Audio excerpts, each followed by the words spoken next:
வணக்கம். சுப்பிரமணியம் யோகாமணி சேனலுக்கு உங்களை அன்புடன் வரவேற்கிறேன். இன்றைக்கி சமையல் குறிப்பில் நம்ம பார்க்க போகிறது புடலங்காய் பொரியல் எப்படி செய்கிறதுன்னு பார்க்கலாம் வாங்க. அனைவருக்கும் அன்பு வணக்கம். திருமதி சுப்பிரமணியம். இன்றைக்கி தொடுகறி லஞ்சுக்கு ரொம்ப சிம்பிளான ஒரு தொடுகறி புடலங்காய் பொரியல். அதுக்கு புடலங்காய் எடுத்து வச்சுருக்கிறேன். அதை தோல் சீவி பொடியாக நறுக்கிட்டு வந்துடுறேன்.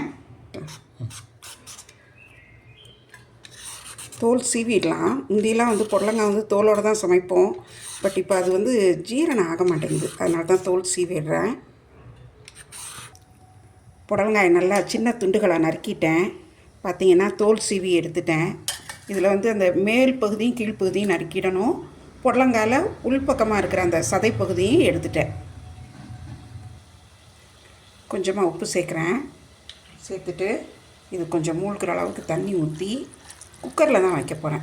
ஏன்னா நமக்கு கொஞ்சம் நல்லா வேகணுங்கிறதுனால குக்கரில் தான் வைக்க போகிறேன். குக்கரில் அடியில் கொஞ்சம் தண்ணி ஊற்றி வச்சுருக்கிறேன்.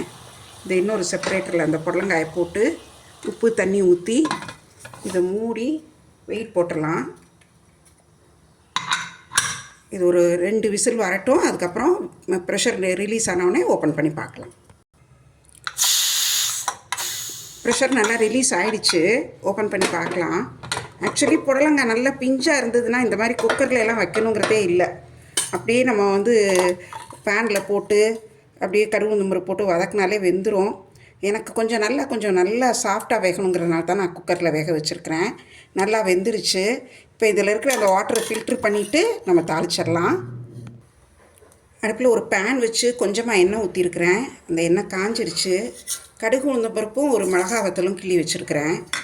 இது நல்லா வெடிக்கட்டும். இதில் நான் வேறு எதுவுமே சேர்க்கலை.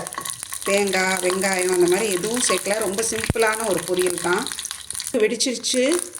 கடுகு வெடிச்சிருச்சு. உளுந்து சிறந்துருச்சு.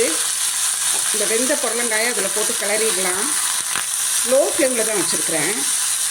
இதில் தேங்காய் சேர்க்கலை. நான் இன்றைக்கி முதலே சொன்னேன் இல்லையா, கொஞ்சம் இன்றைக்கி மைல்டாகவே இருக்கட்டும்ட்டு. உப்பு காய் வேகிறப்பவே சேர்த்தாச்சு. ஸோ இதே போதும். அப்படியே நல்லா பச்சை பசேரின்னு ரொம்ப நல்லாயிருக்கும். இதில் இருக்கிற அந்த வாட்டர் நல்லா அப்சார்ப் ஆகி கொஞ்சம் நேரம் அடுப்பில் இருக்கட்டும். ஒரு 2 நிமிஷம் லோ ஃப்ளேமில் வச்சுருந்தேன். நல்லா சேர்ந்துருச்சு. இப்போ இதை எடுத்து பரிமாறிடலாம். நல்லா அழகாக அந்த ஒரு லைட் க்ரீன் கலரில் அருமையாக வெந்து நல்லா ரெடி ஆகிடுச்சு. பருப்பு தேங்காய் எதுவும் சேர்க்காம வெறும் காயோட ருசி மட்டும் இருக்கும். உப்பும் மிளகாவத்தலும் தான் சேர்த்துருக்குறோம். நல்ல ஒரு டேஸ்டியான சிம்பிளான பொரியல், புடலங்காய் பொரியல் செய்து பாருங்கள். எப்படி இருந்துச்சுன்னு சொல்லுங்கள். இந்த வீடியோவை லைக் பண்ணுங்கள், ஷேர் பண்ணுங்கள். எங்கள் யோகாமணி சேனலுக்கு சப்ஸ்கிரைப் பண்ணுங்கள். நன்றி, வணக்கம்.